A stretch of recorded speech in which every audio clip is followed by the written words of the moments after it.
Okay, so you're self-employed. The freedom? It's incredible. But let's be real for a second. That tax bill? It can sting.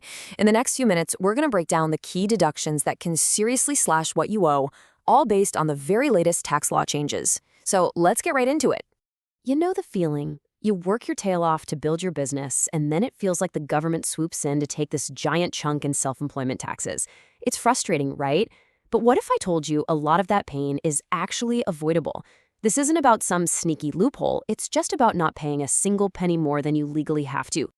So, what are we talking about here? For a typical freelancer earning, say, 80 grand a year, $5,000 is about what they miss out on. Just gone. All because they didn't know about or track their deductions properly. Think about that.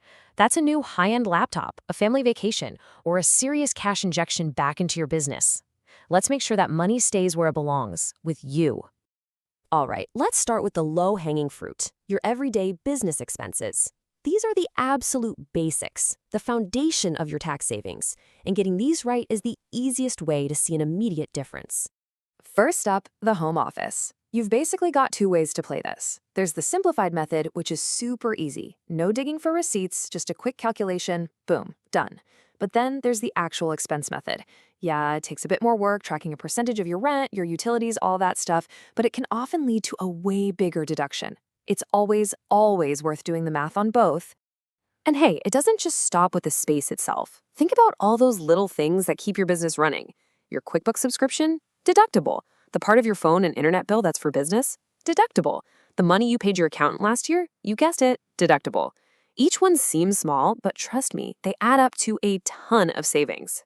Now, if you drive for your business at all, to see clients, pick up supplies, go to a conference, this number right here is your new best friend. For 2025, we're talking 70 cents for every single business mile. You get a simple mileage tracking app on your phone, and suddenly all those little trips can turn into thousands of dollars in your pocket by the end of the year. Okay, now for the really fun stuff. Let's talk about big purchases.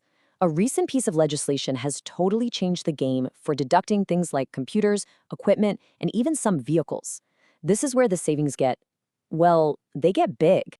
This quote from SDO CPA really nails it. A recent bundle of tax changes, which we're just going to call the OBBA for this explainer, wasn't just some tiny adjustment. No way. It fundamentally supercharged some of the most powerful deductions out there. It makes buying the big ticket items you need more affordable than ever. So when you buy that big new piece of gear, you've got two main tools in your toolbox, Section 179 and bonus depreciation. Section 179 is awesome, but it has a cap. And importantly, you can't use it to show a business loss on paper. Bonus depreciation, though, it has no limit, and it can create a loss, which can be a hugely powerful strategy for wiping out other taxable income. And here it is. This is the headline news from OBBA. 100% bonus depreciation is back.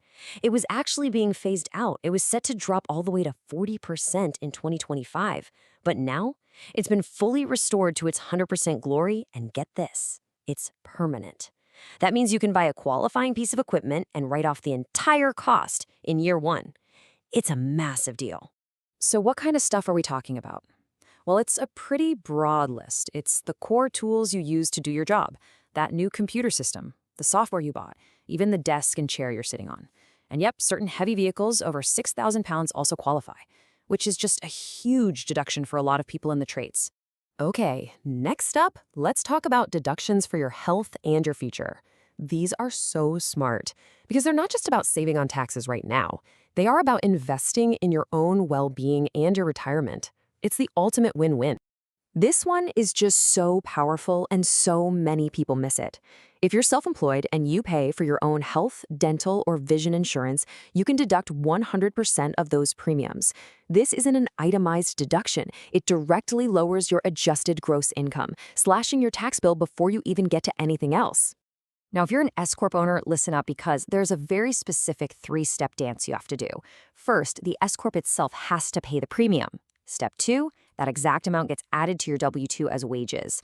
Then step 3, you take the full deduction on your personal 1040 tax return. You gotta follow that sequence to get it right. All right, when it comes to saving for retirement and getting a monster tax deduction today, the Solo 401k is pretty much the undisputed champion.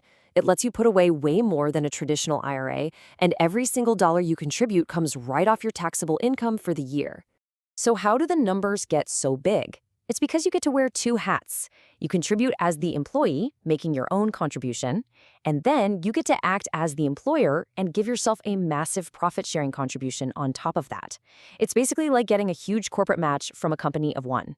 You add those two parts together, and what do you get? For 2025, you can potentially sock away up to $70,000. I mean, just let that sink in, a $70,000 tax deduction. For a lot of business owners, this is the single biggest tax-saving move they can make, period. And if you're over 50, you can contribute even more. Okay, let's bring it home with what I like to call the heavy hitters. These are the truly game-changing deductions that can completely transform your tax picture. First, the self-employment tax itself. That painful 15.3%. Yeah, that's because you're paying both the employee and employer side. But here's the silver lining. You get to deduct the employer half that you paid. It's a special kind of deduction that lowers your income before you even start talking about other write-offs. Next is the Qualified Business Income Deduction, or QBI.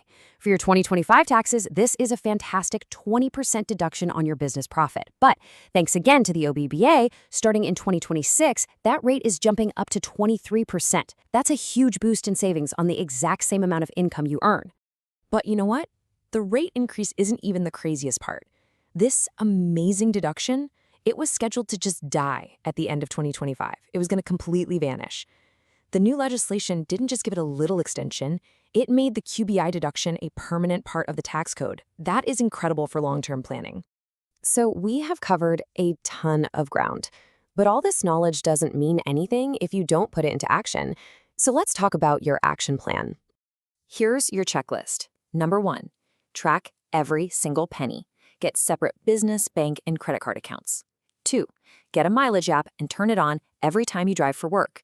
3, max out those retirement accounts. You have until the tax deadline to fund them for last year. 4, seriously look into whether an S-Corp is right for you. It could save you a bundle. And 5, for goodness sake, keep your receipts, especially for anything over $75. And that really brings us to the most important question. It's one thing to know about the home office deduction or bonus depreciation. It's another thing entirely to have a real automated system in place to catch, categorize, and claim every single dollar you're entitled to. That's what separates stressing out at tax time from saving thousands with confidence. So, what's your system?